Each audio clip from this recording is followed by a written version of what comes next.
All right, well, the markets have been taking their cues these days from a number of pending problems. Take your pick here. China, Brexit, that's just two of the issues. The Fed, another one, the Dow Industrials, closing slightly higher, tumbling more than 500 points, though, during the session yesterday. And look at this. We have seen really, in just the last few moments, a big turnaround for the futures. And we're going to dig into this right now and figure out exactly what's going on. But the Dow is now up 69, S&P up 7, NASDAQ up 30.75. Remember, futures were down at the top of the show. That was 13 minutes ago. We were in the red on the Dow and the S&P. What is happening? Let's bring in Jonathan Hoenig. He's a hedge fund manager at capitalistpeg.com. Scott Shellady, managing director of TJM Europe. And Scott, I think we're all pretty sensitive right now to anything on Brexit, as Theresa May right now is in Brussels. She's meeting with EU officials ahead of this. You know, she's trying to stop the process at least, or delay it. Is there something going on we need to know about right now, Scott?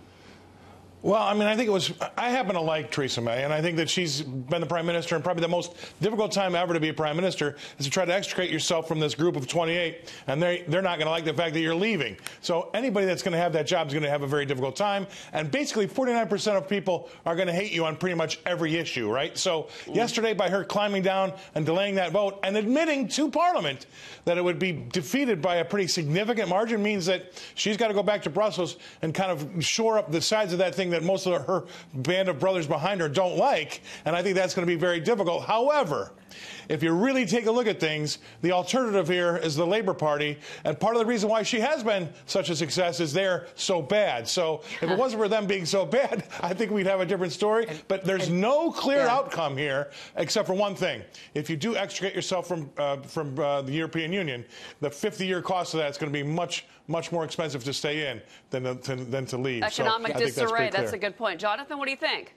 Yeah, well, sure, and I think the impact for us here on the other side of the pond is concern, is uncertainty. You know, U.S. investors are looking at what's happening in Europe, specifically in Britain, but also in France, and just seeing this slow disintegration of an entitlement state. And look what it's done to their markets. UK stocks are down almost 20% year to date. And I think the result for us, Cheryl, ironically, has been a benefit, because investors look around the world and they say, I don't want British pounds, I don't want the euro, I want U.S. dollars and U.S. assets, U.S. stocks. So ironically, I think all the turmoil in Europe, and with Brexit in particular, has actually helped the U.S. because we're the safest of all the sinking ships. We were just showing the European market stronger as well, in particular the CAC 40 in Paris, the DAX, both up more than 1% right now. Let's move to the other issue, obviously, which is China, Scott. You had this Monday evening, Tuesday morning in China call between the Chinese Vice Premier and Stephen Mnuchin and Lighthizer. And Lighthizer, again, is the hardliner in all of this when it comes to China.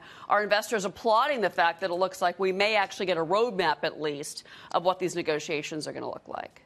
Well, I mean, isn't it always going to be positive news when they finally do sit down? And I think the market's really taking it that way. But if you then go look at the different markets, and especially one of the things that they talked about was buying some more of the U.S. agriculture things, our markets really haven't moved on the back of that fact. So the equity markets are happy that they're actually sitting down, but those little intricacies about what markets we're talking about and what China's going to get back involved with haven't really done a lot. So we're still going to need more details. I think they get something done in that 90-day moratorium. And ultimately, when you have a Fed that's backing down from all those interest rate hikes next year, at the same time we get something done with China, you can kind of read the tea leaves of where I think things are going. You know what? I tell you what, Jonathan, investors are putting their money in the belief that there is going to be a deal. You know, you saw the soybean contract actually shoot up higher after, you know, the G20 and the days that followed that. At the same time, though, there has been a lot of volatility. One wrong, you know, comment from Larry Kudlow, for example, and we're selling off. I mean, how much do you believe?